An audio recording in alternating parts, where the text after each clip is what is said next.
Ladies and gentlemen, welcome back to the Grandmaster Norm Round Robin. It is the third round. My opponent for this round is Grandmaster Magesh Panchanathan. He is from India originally. His federation is actually India, so he counts for the foreigners requirement of the tournament. But he has lived in the United States for many years. He's a strong player. And actually, going into this round, he was coming off of a very brutal loss because in the round prior, he lost on time in a very tough endgame. He was like drawing the endgame, but then he ended up losing on time. So that's why his score was 0 out of 2 going into this round. Now, my preparation for this game. So Magesh is a very, very solid player. He plays knight f6, e6 against queen spawn stuff. If I play knight to f3, he's going to go for the queen's Indian defense.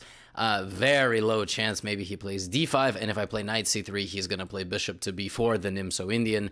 Even if I play English openings where I delay the move d4, he always plays bishop b4. He'll play like a Nimso English. I had like 25 minutes to prepare for the game, so I decided that I was going to go with c4. And if he played this move, it was a 50-50 shot. I was just going to figure it out at the board. If I play knight c3, I can go for what's known as the Mikenas-Karls variation, which is completely fine for black. Or I can play the Neo-Catalan with g3, bishop g2, so that he cannot play b6. Essentially, now he is forced to play e6, d5. And I was like, well, he doesn't always play e6, d5. I've seen a few games of his in this position where he either pushed or took this pawn. And, you know, we're going to figure it out. As my girlfriend, Lucy, just texted me, she was asleep. So I'm going to tell her, I love you.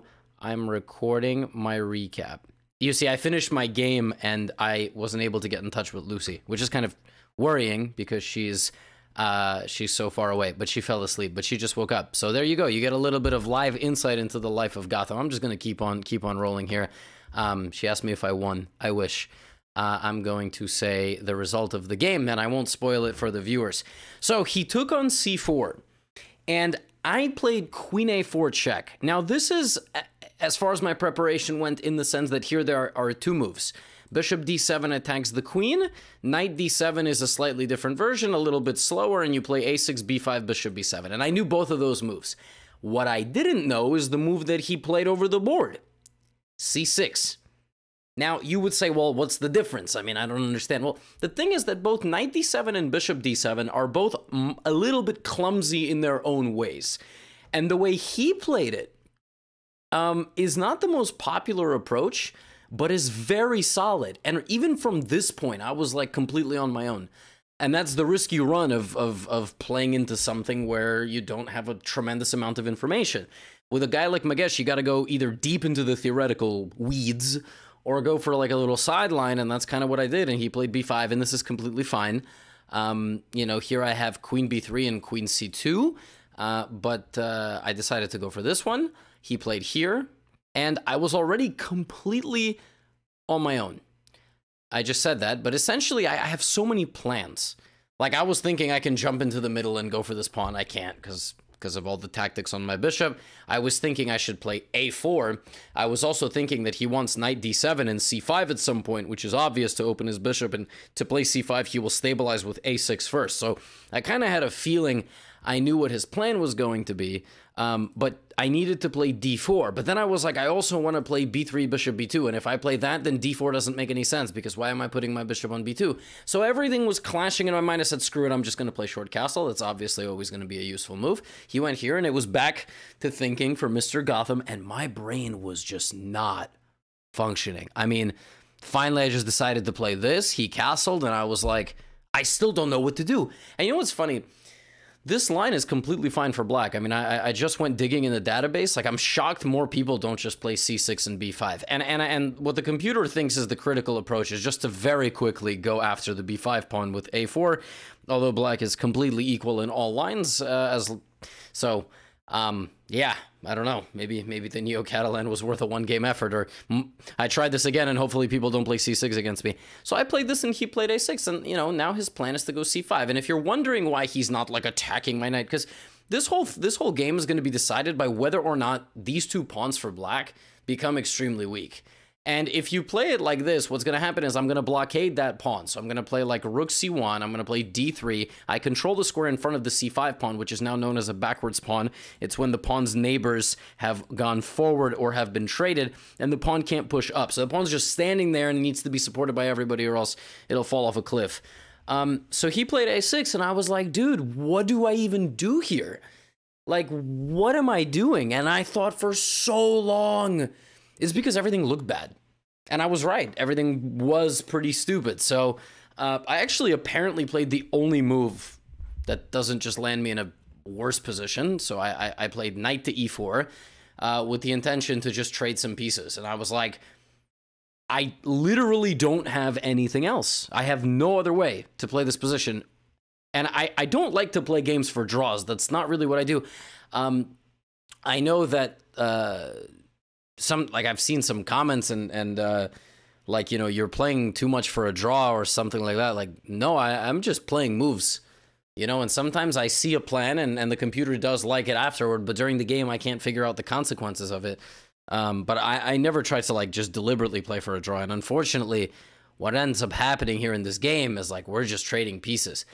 And it's funny because I played the move queen c3, and my intention of queen c3 was knight f6. I was just going to go back, and we're just gonna trade some pieces, or maybe I'm gonna take, and like go here, and like we're gonna trade some bishops, and I can't lose this. But I realized after I played queen c3 that he just has e5, a move that I did not even cross my mind, and luckily did not even cross his mind. And I mean, the whole point of e5 is that he can then play f5. He can take a ton of space, and black is slightly better. But he does this, and at this point I'm like, okay, so I know for a fact I either play rook c1 or d4. And again, like, the problem with d4 is that if we trade everything and he puts his bishop like on d5, for example, this is just a dead draw. It's just a dead draw. We bring our rooks, we trade the rooks, it's a dead draw, and I felt a little stupid. I'm like, what am I doing? I get that I'm gonna gain some rating points, but like, what? This is not, I don't like to play chess like this, but I have nothing else. And then he plays this move and takes with the bishop. And bishop takes is very interesting. Because again, I'm gonna get the bishop pair like for a move. And it's just, he didn't take with the knight because I have this move queen e3. And I pin his knight to his queen. It's a little bit unpleasant. My bishops are about to go bang bang. Maybe I have some chances. But he took with the bishop, and then here it's move 19, and my brain is still not functioning, by the way, because here I played something so idiotic. I move my queen to e3, and the idea of queen to e3 is that after takes, I'm just gonna like play rook d1, rook c1, we're gonna trade. I always have bishop a3 stuff, I have bishop d4 stuff, and then he just did this, and this. And I was like, wait, why did I allow this? Now he's attacking both my bishop and my pawn, and the queen is not hanging. And if I play like queen b6, like there's a fork, right? So then I was like, okay, well, danger levels, bishop d4. I didn't actually think danger levels, but, you know, gotta move my bishop and threaten his knight.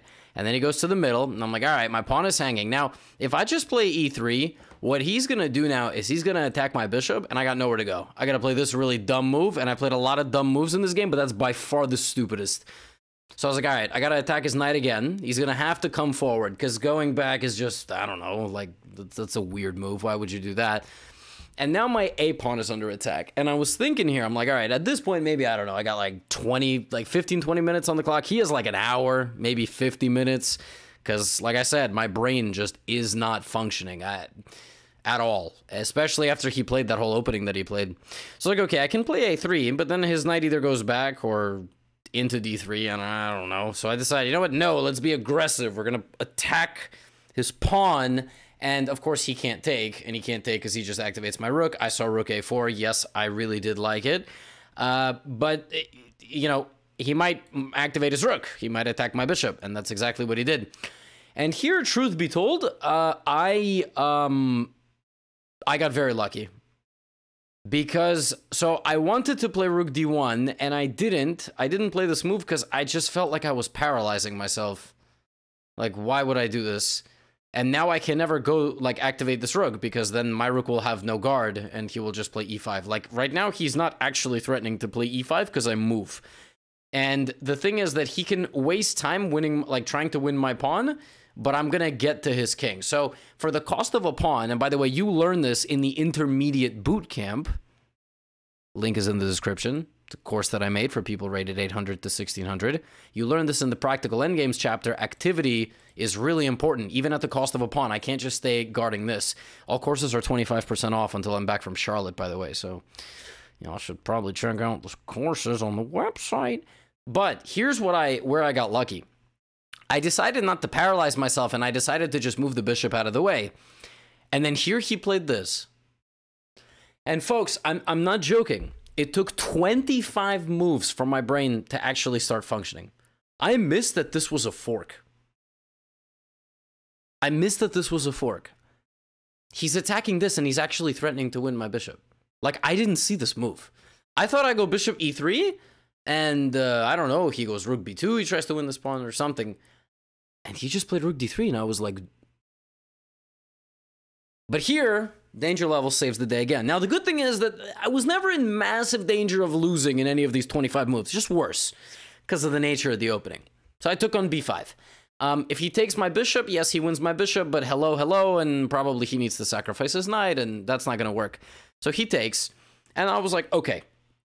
He's threatening this. I don't really want to move my bishop to some dumb square, because then I'm, you know, he's going to win my pawn, and I'm not doing anything. So here I probably played my most genius move of the entire game. I played the move king to h3. And this move is better to get out of the pin than going back to g1. Normally, you want to keep your king in the center, or toward the center, but I figured that if I ever got counterplay on this king, I need my king out of danger. Like, I just need my king off the back rank. So I decided to play king h3, and he actually told me after the game he just completely missed this idea. Now, whether or not it's, like, the best move, I'll let Stockfish figure that out. But I told you, it took a little bit of time for my brain to wake up. Now my king is safely removed, and he decides to take my pawn. Now, the way I'm going to create counterplay here is activity, but... Notice I am not giving a check. I am just moving my rook to the 7th rank. And folks, when I tell you, you'll learn this stuff in the intermediate bootcamp, rooks on the 7th rank or the 2nd rank, depending on what color you're playing. If I can bring this rook to help, I'm going to be in good shape. In fact, I might even win. I mean, it's a crazy thought, but so despite him like winning my pawns, somehow all his pieces are awkwardly clumped together here. I maybe have like 7-8 minutes on the clock. I don't know exactly, but I'm like, okay, I have enough time not to completely like poop all over myself, although that can happen in an instant. And now he's thinking, right? So what does he have to do? He needs to not have his king only have this space. So probably he needs to at some point play the move h5. And what he also needs to do is prevent my second rook from coming. Now, my second rook can go down the d file, the c file, or the a file. He cannot control all three at the same time, or can he? Now, if you are trying to defend a rook and piece endgame, do not trade rooks. You would think, oh, I just trade pieces and I simplify. No, the attacking side prefers the simplification. You need to keep the pieces on the board. And I realized what his idea was with playing this move. If I just slide over with the idea to come here, what he's going to do is he's going to build a cage. This is fascinating. Look at this. And my rook is boxed in. There's nothing I can do. I can't make it to any of my files. And if I go here to try to play rook d7 and attack this, he now has time. So he can push, and it's like, okay, you can get to this, but he just brings the knight back, and I'm not getting in, and his king escapes. And if his king escapes and he's up a pawn, then I have no counterplay. So I told you, it took 25 moves, but my brain started waking up. I played rook d7. My idea of rook d7 was that if he still plays this move and decides to use both rooks to guard his knight, he can't make progress anymore. So, for example, he just can't, like, there's nothing he can do. I'll like, at some point, he will run out of moves. All his pieces are paralyzed protecting the knight. So I was like, okay, he's obviously not going to do that. Here, he decided to finally play this move h5. Now, there's actually a funny idea. King h4, king h5, king g6. Except it actually loses the bishop, and if you take the rook, it also, you get mated. So king h4 is a very, very nice way to not have a brain function for 31 moves and then get checkmated. That is not what happened. So he plays h5. And I was like, all right, I gotta activate, you know, I gotta activate. Like, let's get active. How do I do this? So I decided to double up, so now he can't block my d file, and now I have an idea here to play rook d8, rook d7, etc. But here, apparently, I missed something so unbelievable. And I saw this idea in the distance, but I didn't see it on this move. Apparently, I can play... Is it here? Yeah, apparently I can play bishop to h6, which is just so ludicrous. Like, if I played this move, you should probably just call an arbiter and have me, like, scanned with a metal detector. Here's the idea of this move. So if he takes, and like I said, I saw this, but in a different move order, like when this knight wasn't here. He now clears out both files, so his king cannot escape anymore, and I play here. And there's no way for him to prevent my rook from coming down. So for example, if rook c2, then rook a1, and it looks like he stopped me, but I come back and he just can't prevent me from getting my rooks there. Look, he can prevent mate. I just attack him, and then like this, and it's a draw. And it's rook on the 7th, and it's just perpetual check. It's the most unbelievable thing I've ever seen. And he actually told me he thought I could have done it. Bishop h6, something like this, and like maybe like this. And he thought this was a draw. So this is not a draw, but if I threaten to come in like this, it is. And he can block, and I do this, and... Insane. Completely insane, bishop h6. But I was like, okay, I'm just gonna go rook d1. Okay, so he plays king h7, and I just activate my rook. Now he's in some trouble. I mean, I'm gonna take some pawns. So he played rook a6, and this was my next big moment. Do I take and go for this endgame? So I'm guaranteed to win a pawn here, because if this, then this. He would go here, here, and knight c2, and I wasn't convinced I would hold this in time trouble. I felt like this still gave him chances. Like, okay, I can go here, but he'll chase me around. Of course, computer is not scared of anything. Bishop c3 is losing. Oh, bishop a5. I mean, computer, you shut up. You know nothing about chess. So I decided on rook a6 that I would just come back. And my logic was, well, he still is completely stuck and his knight has no moves. And here he blundered. He didn't blunder, but I didn't have a lot of time. So he played rook c6. And this now allows me to win time and activate my rooks on the 7th rank. So I was just always constantly on the lookout for a move that would attack something. I played rook b7, and my idea is to double up, at which point I'm just going to win. So here he has one and only one way to actually defend himself. First, he needs to play this move. And now I outflank to a2 because the knight no longer defends that square. And I'm going here, and he has only one way to get back. And it's this very ugly rook c8 and rook g8. But now that his rook is very passive, I have rook a5. And yeah, activity over material. He could have maybe played on a tiny bit with rook b4 looking to get this pawn. I would have picked up those two, and we would have had 3-on-3. But he decided to do this. We traded, and he felt like he was going to maybe get some activity, but I have a very seamless move, and if he jumps in, I offered him a draw here, and that's because, you know, no one's going to lose this position. If we do, then we should probably be kicked out of the tournament. So 3 draws. I have 1.5 out of 3. You know, this one was weird because part of me wishes I actually did play the Mechanics Carls in the beginning of the game, but still a good experience. The preparation that I did early on before the game began I wasn't able to use, and now I have kind of different opinions of this variation altogether after c6, so I need to do some more research. And luckily I did not lose. I mean, I tried to keep a positive mentality this game because it was slipping, and I could have very well panicked and just lost it. But I always kind of knew in the back of my mind that even though I was going to lose that pawn, the whole A-file opening idea and activating my rooks, I tried to be resourceful defensively, and it paid off. I mean, I drew a game, down a pawn, in like 35 minutes on the clock. So probably the worst game of the tournament so far, but, you know, it had to happen at some point. 1.5 out of 3, y'all, and I appreciate all your support. I am going to take a dip in the pool with my friends. And I will see you all for round number 4. Go check out the boot camp and the other courses.